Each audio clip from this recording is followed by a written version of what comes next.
Hello and good day, Welcome to the Super Good Camping Podcast. My name is Pamela. I'm Tim. And we are from supergoodcamping.com. We are here because we're on a mission to inspire other families to enjoy camping adventures such as we have with our kids. Today's guests are a pair of absolutely awesome people, which seems to be the norm for the people we've met in the outdoor adventure community. They hail from Sault Ste. Marie, Ontario, Canada. They escape civilization at every opportunity and often do it in a canoe while experiencing the breathtaking beauty of Northern Ontario. They rack up plenty of hiking mileage and occasionally get out to their off-grid cabin. Nature, adventure, creating art. Welcome Jay Case and Sherry Tuck from Beauty of the Backcountry. Woo! Welcome. Hey. Hi, friends. Hi, guys. Thank you for having us. Oh, thanks for coming. Thanks for coming out. We're excited. We're longtime listeners. Yes. Ever since we met you guys, we have your episodes just sort of going when we're driving to a camping trip or driving to work sometimes. Yeah. Yeah. Cool. So we were lucky enough to meet Sherry and Jay at after the Outdoor Adventure Show here in Toronto. 2023, because we don't know when this one's going to air. Maybe next year around that time. Probably. And I mean, we met all kinds of people at the show, which was just an amazing thing. And we just, my mind is still blown. Not that it takes much. And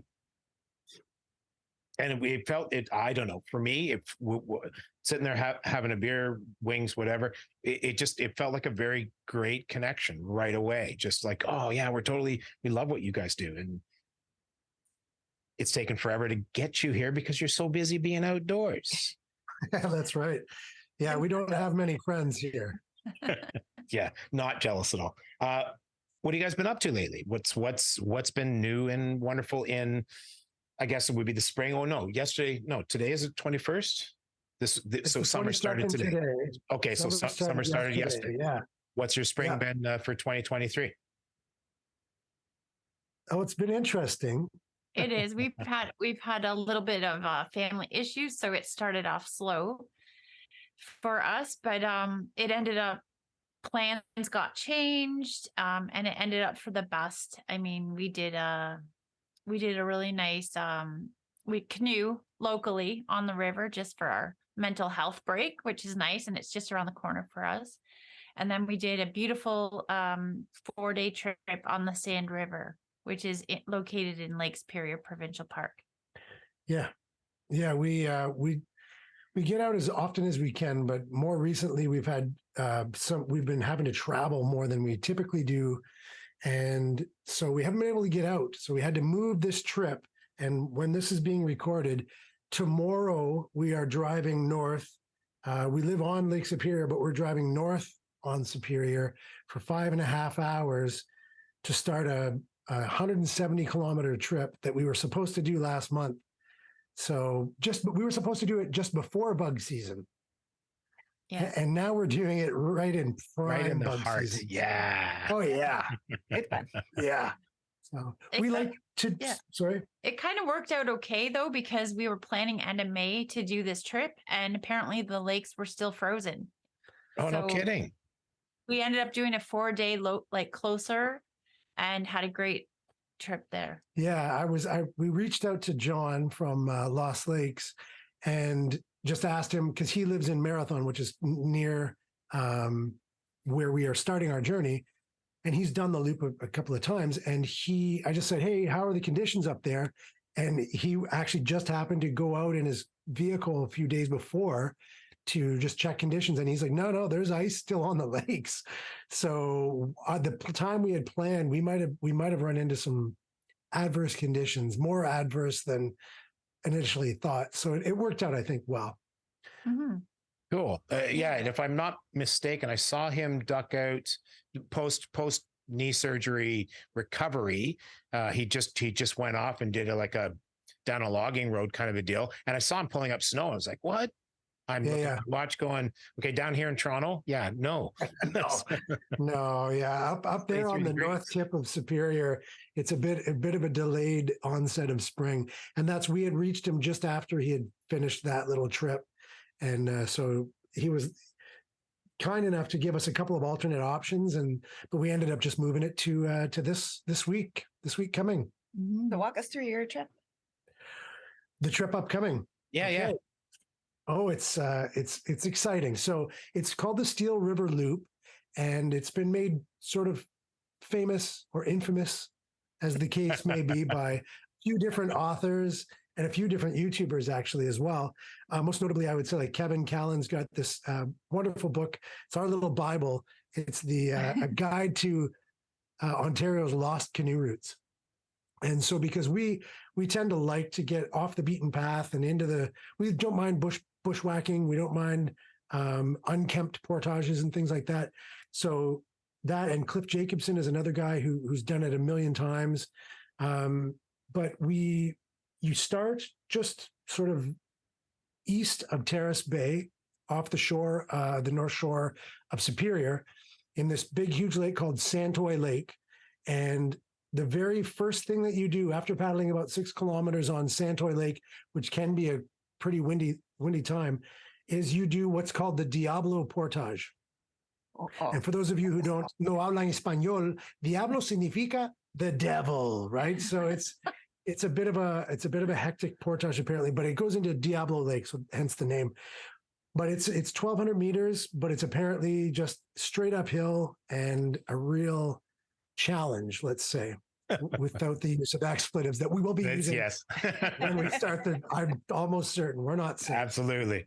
So then from there, it's 170 kilometers. So you go about 70 kilometers of lake travel with about 10 portages sort of strewn between. And then you hit the Steel River. And then you start your sort of southward travel. And then there's some whitewater and rapids. And it's famous for its log jams. So, which change seasonally. So there's not really established portages around log jams. It's more of a bushwhack, which is fun. So is that how you deal with log jams? You bail out, you find a route on ground around, and then jump back in again. Wow. Yeah, absolutely. Like sometimes some log jams are there for long enough that there can be a somewhat permanent route around it, but typically they're pretty transient, right? So yeah, you just hop up. You check the terrain of what's next, like which way the river bends, so you can find your shortest route to the next sort of spot of river. And we did this a lot on the Nishtagani River. I was going to say, we did the Ranger Lake Loop last summer and spring, ran into a lot of log jams coming down the river. And literally, we went from one side of the river that was like tangled in alders we couldn't get through at all. So we went to the other side of the river, and Jay literally carved a new portage so that we could get around the log jam. So we are not strangers to log jams, but it can get intense. It can get intense, and I'm going to say slightly demoralizing at times. Yeah. But we love it. That's our challenge. We push ourselves. Like, that's what we like to do. Like, we have a saying, it's like, do hard stuff. There's a different word at the end, but I think it also starts with an S. You can surmise what we're saying, but we say that it's like, because we just like to push. We like to do things that are difficult, because at the end of the day, when you're sitting around the campfire, you're just like, man, and we're high-fiving, and it's, if we have the energy. We may not get a campfire this time, but yeah, good one. We'll still be high-fiving. And it gets you to places where not as many people can get. So you get the experience also of being somewhere that's remote. Solitude and remoteness. Yeah. Where maybe nobody has ever been before. Yeah, exactly. In the case of some of these log jams, it's entirely plausible. Yeah. Cool. On the note of camping, just as a quick side, you mentioned you just bought your first gas powered what did you buy, and what made you choose that particular gas stove? Oh, that's a good one. I'll let Sherry take this because she did the shopping on this one. Cool. Okay. Yeah. Like generally we use a BioLite stick stove, which we love. And we recently just got a Sioux Look stick stove, which we have yet to try out.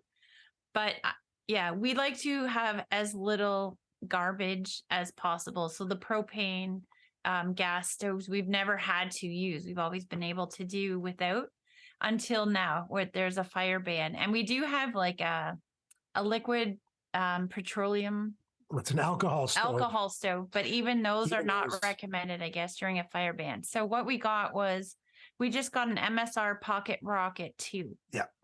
Yeah. Oh, And you guys know the stove? Yeah, I have the same one. Ah, okay. okay. So it's good. We haven't even tried it yet. We should try it. No. We'll try it after Yeah. we leave tomorrow. We should try it. You and should. it was Okay. like it was budget friendly. Yeah. It was budget friendly, and we will probably go back to the stick stove. We really like the less garbage. It doesn't impact as much the environment. Although we're afraid we might be spoiled by the speed at which it might boil some water. It says it boils a liter of water in 3.5 minutes. So that would be unprecedented for us. It's wicked fast. No issue there. I would have one positive and one suggestion, so that actually one negative, one suggestion. The suggestion to get a wind stop of some type, right? Okay. Because that makes a huge difference. When it's blowing, you're Yep. trying to move, and it's a tiny platform to try to balance whatever it is that you're boiling on it. Okay. That I went one year and went, okay, no more. And we got the wind block for it. Shroud. Okay. The other thing is, yes, for if you're boiling water, like in your little kettle or in a pot or something like that, no problem, because the water disperses the heat pattern in it. Yeah. If you're cooking a steak in your fry pan, your steak's going to cook like this big of a pattern. I get it. Saying you got to go as slow as you possibly can, and sometimes you're still picking it up, moving it around. Understood. So It is we'll have wicked to efficient, adjust. but it's very small pattern to it. That's really good advice. advice. Both of those pieces are good advice. Maybe not super intuitive, so that's great. We don't typically we dehydrate most of our food, our own. So it's mostly just boiling water in order to rehydrate our food. So the steak thing shouldn't happen on this trip unless we drop our food bag in the water and we have to kill something to eat it. I don't know. That's probably not going to happen. We dehydrate as well, but the Okay. big kid and I usually drag something like big, meaty and potatoes and first stuff night. out for the first night. Exactly. And Yeah. bacon for the next day. And then, we're into the dehydrated stuff. Do you have a That's favorite? super good Do advice. you have a Sorry. favorite dehydrated recipe? Oh, I don't know. Yeah. What's our favorite? We just love to cook. We cook most nights of the week. And then so sometimes we just like, ooh, that's a really good one. That would dehydrate well. So I'm going to say for mine was one time we had a pulled pork that so there's a local meat market in town here it's just a kilometer from our home, like a 5-minute walk. And it's called City Meat Market. And they pre-marinate this porchetta roast. And so we just every now and again we'll spoil ourselves and buy that and just cook it. And then if you just pull, a pound of it or something like that, dehydrate it. Then when you rehydrate that, it's absolute magic. Use the extra water from that to make those powdered potatoes. Oh, great Yeah. idea. Life changing. Yeah, it's so good. And then obviously add cheese. Obvious. And then it's I'm salivating right now. no So drooling. I think I know it's unbecoming. The camera adds. Yeah. That'd be mine. What's yours? I think my favorite, we do like a chicken Thai peanut recipe with rice. That's really nice. In the backcountry, it has the peanut butter flavor, and we add peanuts into that, and it rehydrates really well. But chili is literally the best rehydrated meal. Like it rehydrates the best and it tastes the best. Veggie chili specifically. Yeah. But I think in the backcountry, everything tastes better. Like even instant coffee just tastes so good back there. So I totally agree. yeah. Curiosity, We do- why veggie chili as opposed to Meat chili. Yeah, meats just don't rehydrate as well. So what we'll typically do is they don't rehydrate at the pace of a vegetable, let's say. So like we just keep our meats separate. So we'll do like, okay, here's a couple of pounds of ground beef, which people call gravel because it's like the worst of the worst in terms of rehydration. So we'll do that, and then we'll rehydrate that, and then set it aside and then rehydrate the chili and then put the beef inside of it. And then we did that on our Sand River trip. And it just, meat just doesn't rehydrate as well. It doesn't reconstitute as well. I up until the time I bought Kevin Ride's Backcountry Eats book, I would totally agree with you. It was, I never had a good experience with it other than doing like jerky was fine, but trying to do ground beef or something was just terrible. Gravel is the exact word to use. He's got a technique where it's about rinsing, like literally kind of hot water boiling after you've cooked it, but getting all of the oil off and then dehydrating it. I'm telling you, it rehydrates just like it would be if you made it in your kitchen, period. This is interesting. We have that book. We love Kevin Ride. We follow him and we have that book. I didn't realize about, so you're probably washing the fat. Exactly. That's the win. Yep. Oh, okay. Yeah. So Makes a world of difference. A strainer. We should just read that book again. We both skipped over that part. We interviewed him. That's when I went, but I already have the book. Oh, I didn't notice that either. So he should put that in bold in second edition. Very much so. Kevin, put that in bold because I missed that. It's all good. We're learning as we go. Yeah. How boring would it be if you don't continue to learn? Like what's the point, right? I'm doing the same. No good for that. Exactly. If you know what to expect around every corner, it's like, why are you even doing it? Yep. Although I don't want to bushwhack. I'm I was going to say, somebody really likes to plan and know what's around every corner. Yes, I try. I wouldn't. Yeah. Fine. You do your best, right? But even the best laid plans of mice and men, as I say, like no matter how hard you plan, something's going to come up and going to surprise you. And it's about being prepared for that and like how you deal with it in the moment. Yep. And we just love doing that. I say we love doing that. We love doing that later. Yes. I use bad words when it's happening. Yeah. Retrospectively, it's just like, wasn't that fun, honey? Like, wasn't that 3 kilometer portage single carry? Wasn't that super was that awesome? Yeah. It was like, no. Story that's going to make. Yeah. I think we got great footage of it, said we. Okay. Perfect segue. So you guys have a amazing YouTube channel, post all kinds of cool Instagram stuff. The newest thing that I've been watching of yours is your drone shots. And tell me how did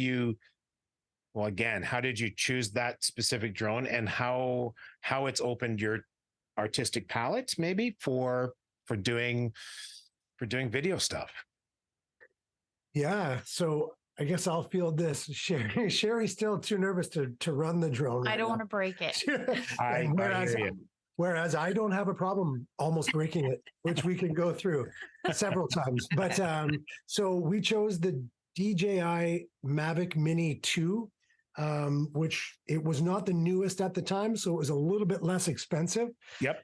The Mini 3 was out, so it was a little bit more affordable for us. And so one of the reasons we like the Mini is because it's under 250 grams, which is the cutoff point at which it's considered an aircraft, and therefore you have to register it with the Canadian authorities or whatever. And not that we're like, off grid, whatever, but it's like less headache. We don't want to have to, do any paperwork basically to go camping. Yep. So, but with that comes some of its challenges, which are no object avoidance or obstacle avoidance. So the machine itself doesn't know where it is in space. So you have to, the operator, and when the operator is a rank amateur, it can be interesting. So a few weekends ago on a river trip, we have a river that's nearby that is super close to my heart. And Sharon, I love it so much. We take a trip at least once a year down this river, and we had stopped at a beautiful island campsite that we like to stop at. And I've got a bunch of beautiful shots, and we have some of the shots on my Instagram or our Instagram. And actually, this is one of the things that's on there is I was trying to get a sort of like a side slipping view of this beautiful island. And I was just looking at the screen and not looking at where the heck our drone is. And it ran into a cedar. And then just literally just popped around that cedar and plopped into a raging springtime river. Oh, cool. So we were pretty sure, are we? So Sherry's walking. I was wandering around checking there. out rocks and frogs, and I heard this weird buzzing noise ahead of me in the cedar tree, and then I saw the drone just like drop into the river, and I was like, oh. Oh, and here I am running upriver now, like trying to boulder hop, ripping off clothes, knowing I'm going for a swim, and then jumping into the water. And Sherry's going, no, it fell here. No, Yeah. it fell here. So it was still like on when we picked it up.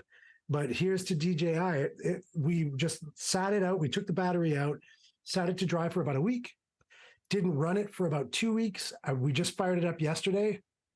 And all good. Oh, excellent. All We good. got lucky. But lucky. I know that Jay loves the extra dimension of the drone shots in the videos. So It's an extra depth. That's a beautiful way to use it, that dimension, because it's like, okay, everything is pretty hyper local, whether you're focused on your own self or something immediately in front of you, or if you're like you're seeing wildlife, you're zooming in on it to try to get a clear shot of it.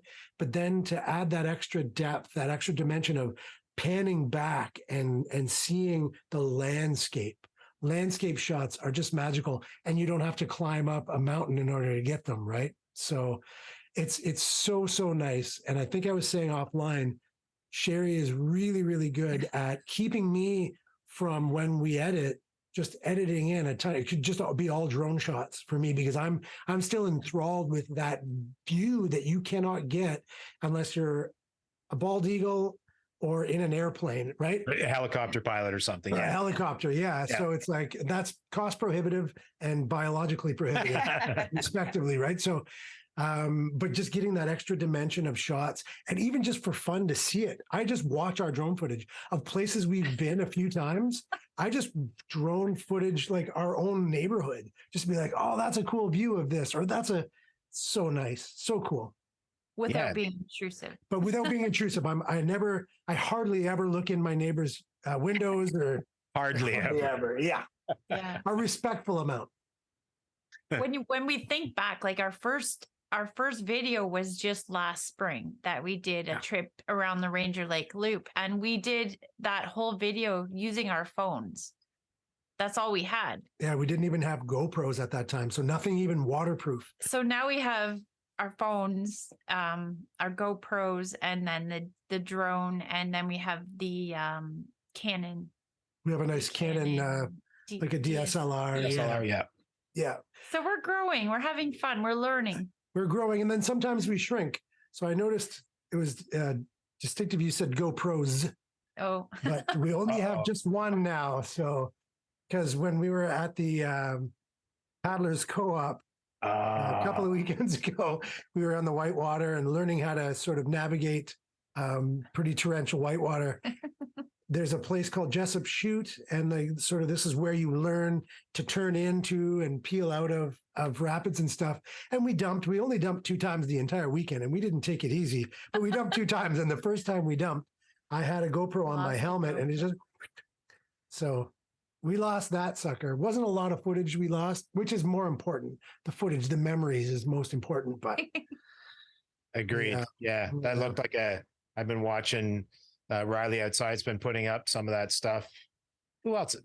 Might have been Christina, and I think Evan Lefebvre has put up a very small one that I caught of his, and it's like, I'm terrified of whitewater, but maybe that looks fun. Under the right conditions, right? So Sherry can speak to that, because she's been pretty. the reason for the trip is that we've ended in some rapids, not like probably class 1 or class 2s, by accident. And I actually have a huge fear of water, believe it or not. And it's hard for me to trust Jay.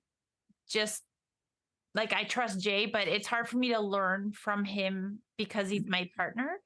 So when the opportunity came up for us to take a course, I was like, I think we should do this. I think we should do this and dump in a safe environment so that I can kind of get over the fears that I have of the water.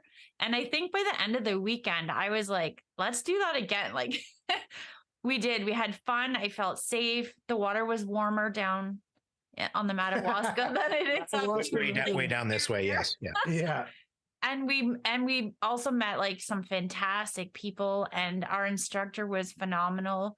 So yeah, it was a really good weekend for us. A lot of driving, but worth it for sure. Yeah. 8 hours of driving there on a Friday after work. Showed up after dark. Everybody was there already in sort of like relax mode around the faux campfire. And then, yeah, 8 hours of driving after a day of whitewater paddling was like, that was a long drive home, but It was okay. We saw 3 moose and 1 bear. Cool. yeah, all in, no, not all in. So the 3 moose were in Algonquin Park on the highway. We've seen more moose this year in Algonquin Park, and we haven't camped in Algonquin Park than we've seen in the wild north bush. So Yeah. That's wild.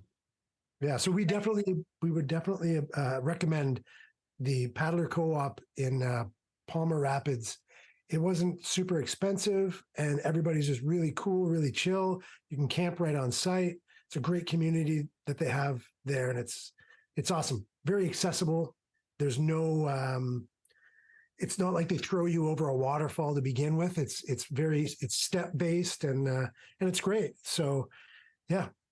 Yeah, we at the Outdoor Adventure Show, we had a chat with them about we're trying to get them onto the show. It's a matter of when they've got time. But just man, I want to say we probably spent about half an hour just yakking with them, and it is a great vibe. Sounds like a really cool thing. And if anything was going to lure me out to some whitewater, it's probably those guys. Yeah, that's where we've been looking for like a while, and the next closest one would be like Hap Wilson out in Temagami. Yep. Yeah, he runs a course out that way as well.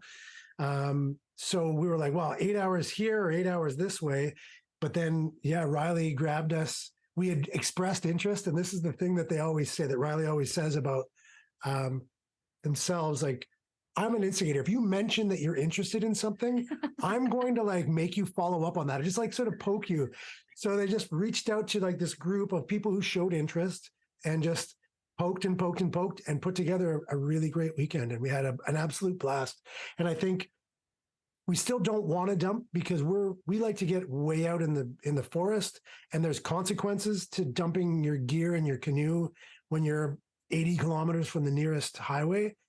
But maybe we're a little bit less nervous if we do. We know that things can be okay. And yeah, I think we picked up some really good skills, and we generally use common sense out in the bush, but she generally does. It's nice. It's nice to have those skills. When you mentioned in your upcoming trip, there may be some whitewater. That's right. Yeah. I'm going to say the back half has probably, which is the river portion, has probably a day and a half worth of some whitewater. The last bit of the river is pretty meandery, and that's where you run into the log jams. So they'll present their own unique challenges. The whitewater is like, okay, if it's low water, are we smashing off of boulders, or are we lining, or what are we doing? But then with the meandering section, it's like every corner you round, at least for me, every corner you round, you're kind of wincing going, is there a kilometer long log jam here that we have to portage around and bushwhack portage around? So yeah, we're really looking forward to it. And actually, that's one of the things that we were thinking about. We recently purchased a Royal X canoe. We've historically had an Algonquin style Swift canoe, which is very much a flat water boat. There's no rocker, meaning there's no difference in height between the bottom and the bow and the stern. And that is certainly not a whitewater boat. Don't take it anywhere near whitewater. If you get any sort of standing wave, it's coming into the boat. So we've got a Royal X canoe, and now we're debating, do we take the Royal X canoe, because there's 15 portages on this route, give or take. That's a heavy boat to lug, man. It's a 65-pound boat. And I just double carried for the first time, or we just double carried for the first time in our lives, just doing the Sand River trip that we did in Lake Superior Park. And that was a learning curve, like learning how to like not just power through everything like an ox in a china shop. But but my goal is to single carry the Diablo Portage. And we will report back. By the time this video airs, we're getting pretty slow with our editing. So this might air before our documentation of our route. But my goal is to do the Diablo Portage single carry with the pack and the canoe. And we'll see how that goes. So 1,200 meters, essentially straight up. Thomas and I did one, in Killarney, and it's not that bad. It was up and then down, but not the Diablo. We got to the end of that, and it was, I think it was a little bit longer. I think it was around 1,600, 15 something. We got to the end of it, Thomas puked. Like, oh geez. Oh God. That's awesome. So that's like testing those limits, right? It is, but because I want him to continue to be my backcountry partner, we've backed off. We double carry and stuff now. I don't care. No, but I mean, it's cool that moment of like, okay, that's my limit. All right, well, we'll just now we know what the limit is. We're going to back down from that. Yep. Fair. How heavy are your packs? Oh dear, we're so bad at this. Pamela. No, yeah, great question, Pamela. I am working on getting them. I thought you guys would lighter. be really like tweaking that. No. Oh gosh. We're trying, but the lighter the weight of anything is like the expense quadruples. Yeah. So we're slowly working on it. We just got some sleeping bags that are like half the size of the ones we had. So I'm super excited about that. But then I keep adding in clothing, comfort. This is Generally, I think my pack is probably 60 or more pounds. And sometimes it's probably between 50 and 60 pounds in shares, and mine's probably the same or maybe a little bit more. I've got 115 liter for our canoe trips. So we have like backpacking backpacks, and we have canoe tripping backpacks. So our dry sacks shares is a 65 liter. Yeah. And I can get upwards of 50 to 60 pounds, which is no joke because she typically carries the food and some of the heavier stuff just because her pack is a bit smaller. And then I've got this Brutus. I literally call it Brutus because it's 115 liters. So it can get really heavy, but I think the max I've had it at is about 70 pounds. And that's when we carried 2 bags of wine with us and a liter of whiskey. Always a bad idea. So that's right there, 25 pounds just in. And that was a year ago. We're much smarter now. We don't bring booze into the backcountry anymore. Yeah. And we don't bring extra. Like I think our most luxurious item are our camping chairs. And we really, really like having those in the backcountry. We like the back. It's nice at the end of a day to sit down and have something to lean your back on, definitely. But I mean, we don't pack extra food. We dehydrate. I literally pack by day and menu. Like I don't just throw in a bunch of food and say, hopefully we have I'm very specific because I don't want to carry extra. So we're working on getting lighter packs, but it definitely, you have to save up for that. Like it's the lighter that you go, the more money it seems to cost. So we're getting there. Trying to get lighter. I'm working on a lighter tent next. She's working hard on it. Yeah, I totally agree. Who do we? I think it was. No, it was somebody on one of the Cool Quest live casts, and it was a backpacking duo, and they got custom packs made, and it I think it quartered the weight of the packs. Yeah. But the number, my brain refuses to retain the number that they said the packs cost, just because I went, okay, that's the end of the conversation. No, thank you. Sorry, I'm done. Bye. Yeah. Okay. They love the packs. They're bomb proof. They're amazing. And they're so light. Like it saved them so much weight, but nope. I would just make more of the weight go in the kids pack, and then we're fine. Make him puke twice as hard at the end of the next portage. You're going to puke. You might as well carry a bunch of stuff. Yeah.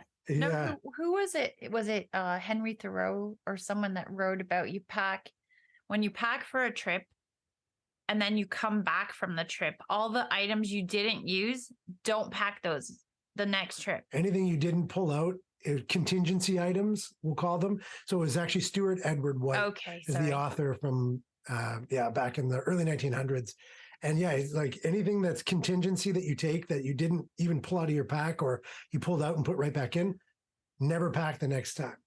But he said every time you go on a new trip, you end up sneaking that stuff back in because you're like, I might need that. Just So- 'cause you did it last time doesn't mean I won't need it next time. Exactly. This is the thing. And that's why it's so difficult, because the unknowns. And so Sherry is trying her best to sneak her rain suit into her pack. And I'm going to try my best not to let that happen. But we'll see. It's a push and pull. We'll put it in the car. And then when we drive to the put in, we'll see if it makes it. Does it come out? Yep. No, Yeah. that's a fair deal. I know that the rain suit's a perfect example. Because I've got it's heavy as all get out, but it's great because we can paddle all day. We've traded off for ponchos because we can spread them out. It covers our legs and stuff like that. I get a little sweaty inside of it or whatever, but it does what we need it to do, and it weighs a quarter, a third of the weight of the rain. Yeah, good one. I always find that rain suits, unless it's really expensive, like Gore-Tex that breathes, it doesn't breathe. So you're just as wet inside, only it's your sweat.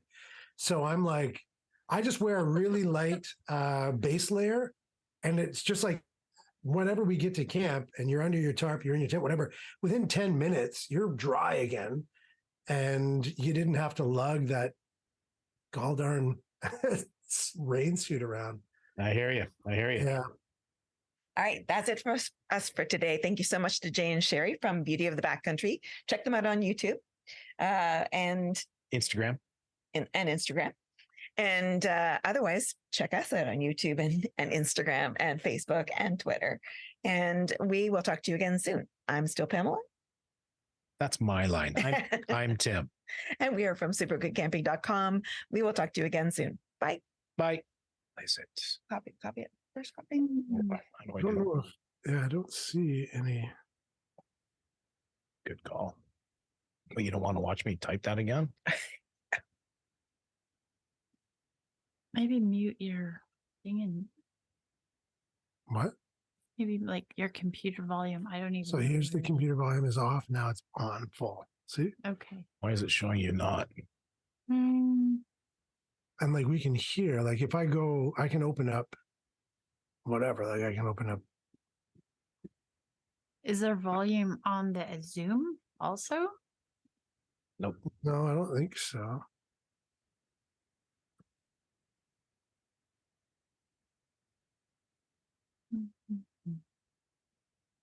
So weird.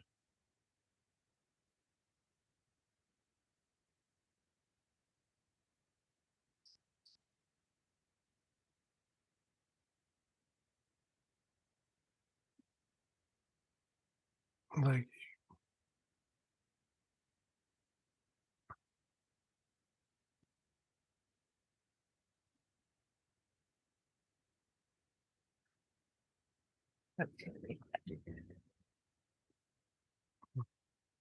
see, look, babe. But it says next to mute, unmute, click the up arrow icon. Okay, mic Yep. icon, drop down menu, look Yeah, for Go test here. speaker. click Okay, on yeah. the Arrow.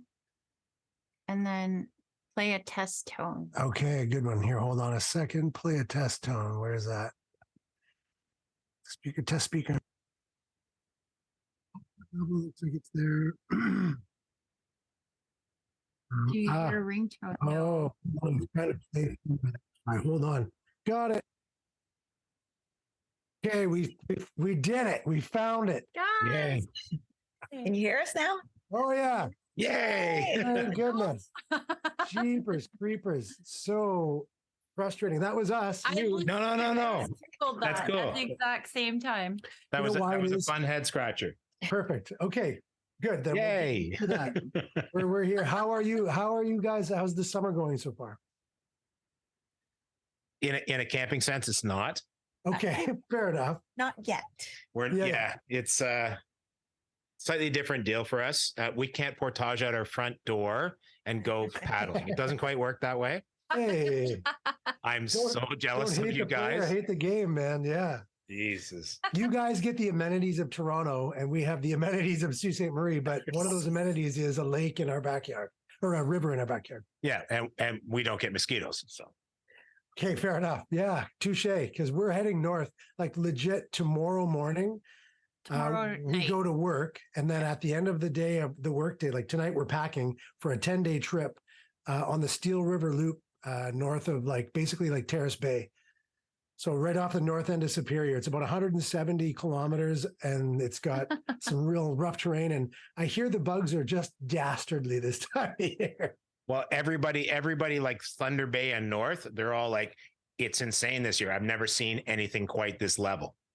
Well, we have bug jackets, so let's see how that goes. Good for you. Good for you. Right. We've now managed to get to a point where people aren't sweating it. They know we're not going to like pull the carpet out from under them or whatever.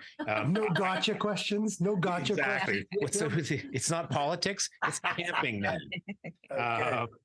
So now I do up an intro. Pamela reads it, and that's it. I've got like 14 words just as sort of bullet points of stuff to like dive into, and that's it. And I have no idea Awesome. what they mean. And she doesn't. Okay, they're very point form. They come, Yes, they're very point they come from here. That I half the time I don't know what they mean 3 days later. It's like, oh, what was I thinking about that? Tim didn't learn proper shorthand, Pamela. That's what I'm hearing. Do you see how long it took me to type that shit? I don't learn anything then. I did. I was like, that is not an option, Tim. No. we have to be in Terrace Bay in 12 hours. We can't. I stop swearing when we get into recording the podcast. Oh, and that's when Sherry gets ramped up. She's got a sailor's tongue. That's okay. The camera's rolling. Again, it's fine. I've been can editing edit it for You're not about, going to monetize this one, buddy. I tell you what. I can probably not the video because I don't edit the crap out of that. I just take out chunks. The audio, the actual podcast, we're fine. I can edit around. You can edit around. Okay. Yep. Weirdness happening. I'm getting a rotation off of our. Oh, There's a weirdness happening. yeah, and it's called Jay. Jay is the weird. I'm going to cut parts of this out and we'll put it in the blooper reel. We never, ever, ever get done talking. It never happens. It'll give us a 10-minute ticker